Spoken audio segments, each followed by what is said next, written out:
নমস্কাৰ বন্ধু বান্ধৱীসকল, পুনৰ এবাৰ স্বাগতম জনাইছোঁ সকলোকে আন এটি জব ইনফৰ্মেটিভ ভিডিঅ'লৈ।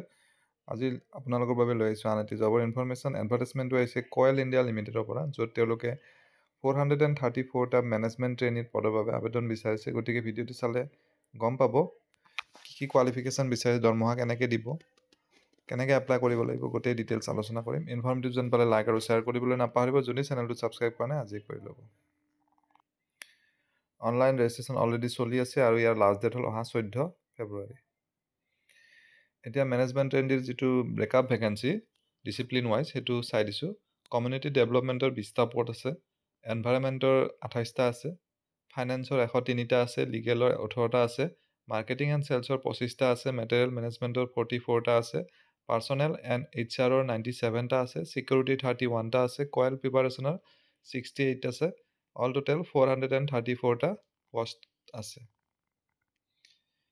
এতিয়া কোৱালিফিকেশ্যন কমিউনিটি ডেভেলপমেণ্ট পষ্টটোৰ বাবে পোষ্ট গ্ৰেজুৱেট ডিগ্ৰী বা ডিপ্ল'মা ইন কমিউনিটি ডেভেলপমেণ্ট বা ৰুৰেল ডেভেলপমেণ্ট আদিত হ'ব লাগিব, বা ছ'চিয়েল ৱৰ্কত যদি কৰিছে তেওঁলোকে এপ্লাই কৰিব পাৰিব। আৰবান এণ্ড ৰুৰেল কমিউনিটি ডেভেলপমেণ্টত কৰাসকলেও পাৰিব। বহুকেইটা অপশ্যন আছে, চাই ল'ব যিসকলে ইণ্টাৰেষ্টেড হয়। এনভাইৰনমেণ্টৰ বাবে ফাৰ্ষ্ট ক্লাছ ডিগ্ৰী লাগিব ইন ইঞ্জিনিয়াৰিং, এনভাইৰনমেণ্টেল ইঞ্জিনিয়াৰিং অথবা ইঞ্জিনিয়াৰিং, যিকোনো ইঞ্জিনিয়াৰিং ডিগ্ৰীৰ লগতে যদি PG ডিগ্ৰী বা ডিপ্ল'মা কৰিছে ইন এনভাইৰনমেণ্টেল ইঞ্জিনিয়াৰিং তেওঁলোকে এপ্লাই কৰিব পাৰিব।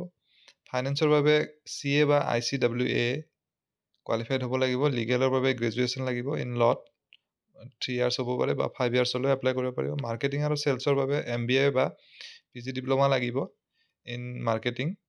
মেটেৰিয়েল মেনেজমেণ্টৰ বাবে ইঞ্জিনিয়াৰিঙৰ ডিগ্ৰী লাগিব, ইলেক্ট্ৰিকেল বা মেকানিকেলৰ উইথ MBA। পাৰ্চনেল আৰু HR-ৰ বাবে graduation with post graduate degree বা ডিপ্ল'মা ইন পাৰ্চনেল মেনেজমেণ্টৰ ওপৰত লাগিব।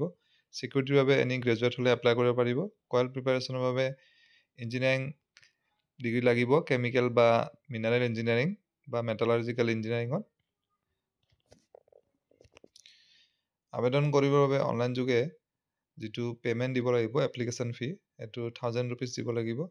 আৰু এজ লিমিটটো 30 ইয়াৰ্ছৰ পৰা ষ্টাৰ্ট হ'ব, মানে মেক্সিমাম 30 ইয়াৰ্ছলৈকে পাৰিব। আৰু ৰিজাৰ্ভেশ্যন থাকিব এজ পাৰ গভৰ্ণমেণ্ট নৰ্মছ, পাৰ এজ ৰিলেক্সেশ্যনৰ। দৰমহা যিটো স্কেল হ'ব 50,000ৰ পৰা হ'ব ইনিচিয়েলি ট্ৰেইনিং পিৰিয়ডত, তাৰপাছত বেচিক পে'টো 50ৰ পৰা 60,000 হ'ব। আৰু পষ্টিং এনিৱেৰ ইন ইণ্ডিয়া হ'ব। চ' যিসকলে ভাৰতবৰ্ষৰ যিকোনো ঠাইতে চাকৰি কৰিব বিচাৰে তেওঁলোকেহে এপ্লাই কৰাটো ভাল হ'ব। এপ্লাই কৰিবৰ বাবে coilindia.in এই ৱেবছাইটটোত গৈ কেৰিয়াৰ উইথ CIL বুলি অপশ্যনটো পাব, তাত গৈ অনলাইন যোগে আবেদন কৰিব লাগিব। আৰু বাকী ডিটেইলছখিনি এডভাৰ্টাইজমেণ্টখনত পাই যাব। কিবা জানিবলগীয়া থাকিলে কমেণ্ট কৰিব পাৰিব। আশা কৰিছোঁ ভিডিঅ'টিৰ জৰিয়তে এজন হ'লেও কেণ্ডিডেট উপকৃত হ'ব। পুনৰ এটা নতুন ভিডিঅ'ত লগ পাম। ধন্যবাদ।